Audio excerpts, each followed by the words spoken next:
TBC, what's the deal? So I'm on BoxingScene.com, and it looks like Eddie Hearn, Team Joshua, is going at it with Team Parker. This is a good fight, you know. Let me just read some stuff from Boxing Scene, and I'm gonna give my opinion. So Team Parker came out with an article a day or I believe it was earlier today or yesterday, but they came out with an article saying we are desperately want to fight Joshua. We've put challenges to him, Lonergan said. I was in England 2 months ago and was trying to get a meeting through my boxing connections who know the Hearn camp intimately. Eddie Hearn turned me down flat. So the Hearn and Joshua camp, they responded by saying, might have gotten an email saying he was in town, and I don't think I was in town. In the last 3 days, I've counted probably 6 or 7 fighters who've mentioned AJ or called him out. David Haye, Tyson Fury, Derek Chisora, Malik Scott, Dillian White, Joseph Parker. The list goes on and on, Hearn told Sky Sports. The Parker fight is a fight that could happen as long as he keeps winning. With respect, the level of opponents he has fought hasn't been up to the standard of Joshua, but I rate Parker. I think it's a good fight. I don't think anybody knows who Parker is over here outside of the hardcore boxing fraternity, but in time they will. I don't think Parker really wants AJ now because I think it's too early for him. Everybody is targeting Joshua because he's the money man of the division. It's great news. They'll all get their chance. They'll all get their shot. It's just that we can't fight 9 people on the same night. Okay, so now, it's starting to sound like Hearn is saying that these guys have to, earn their shot with Joshua as if he's some undisputed champion or some type of title holder.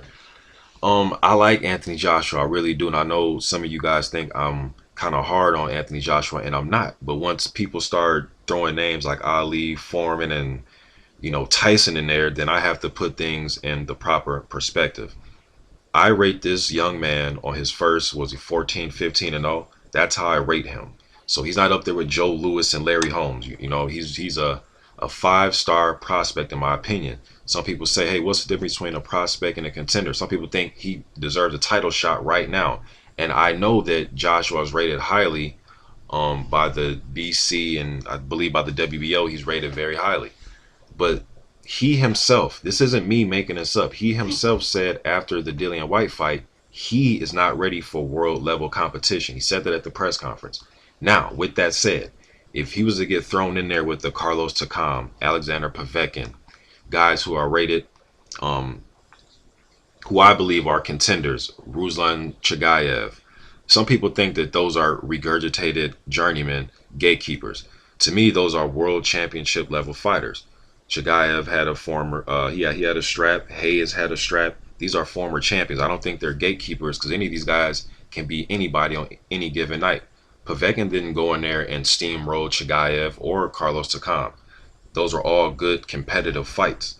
Malik Scott's another guy. I don't consider him a gatekeeper. He's a solid contender. I consider Joshua and Parker, and when I say prospect, I don't mean that Parker, let's say, Joseph Parker and Sergey Kuzman are on the same level. No, I believe they're just like basketball and baseball and other sports, how they say he's a 5-star blue chip recruit. Some recruits that go to colleges are, 3-star recruits, 2-star recruits. That's what I mean by prospects. He's a blue chip 5-star prospect. Anthony Joshua, Joseph Parker, Iju Aganu, Alexander Usyk, guys like those are 5-star prospects, meaning that, hey, if they can beat somebody that's at least in the top 10, a contender, then I'll put them as a viable contender. But just trying to put Joshua at number 2 or number 1, whatever he is rated by the BC and the BO, that's fine. I'm not saying that he shouldn't get placed there. If they want to move him up fast, go ahead. But okay, you beat Anthony Joshua beat Dillian White. Dillian White is another good prospect. He wasn't beating up other contenders. And Anthony Joshua, yes, he did beat Kevin Johnson, a former contender, and he was the first one to stop him. I'll give him credit for that. But see, that's what I'm saying. Kevin Johnson isn't on the same level as Carlos Takam. Not in my opinion. He's not on the same level as guys are in the top 10. Guys who I consider real contenders are Malik Scott, Tony Thompson. To me, he's not on that level anymore. Kevin Johnson is not. He's pretty much shot. But with that said, Joshua was still the first guy to stop him. And then, like I said, he beat Dillian White, another guy who was a good prospect. White didn't beat any contenders. So so for some of you, you may still think, okay, Joshua's still a top contender, and that's fine because these sanctioning bodies have him rated high. So I guess factually on paper he is. But for me, breaking down his skill and what I see, I don't think he's a top contender yet. I just don't. Um, Now, do I think he can beat some guys possibly that's in the top 10? Well, of course, just with his skill set, just with his power, with that power alone, you're always going to have a chance in a fight. So I wouldn't put it past Joshua actually beating somebody in the top 10, but I wouldn't rate Joshua as high as Povetkin. I don't care what the WBC says. I don't see how he's rated the highest Povetkin when Povetkin has been in there with Klitschko and Huck and just championship caliber guys. Perez, Takam, Chigayev. I mean, he's been in there with more competitive guys. Chambers. So I don't see how Joshua will rate that high. Or even, you know, like if Joshua beat Bermain Stavern, at least Stavern has beaten a Chris Arreola. At least he's been in there with Deontay Wilder. At least he's been in the ring and has some mixed results.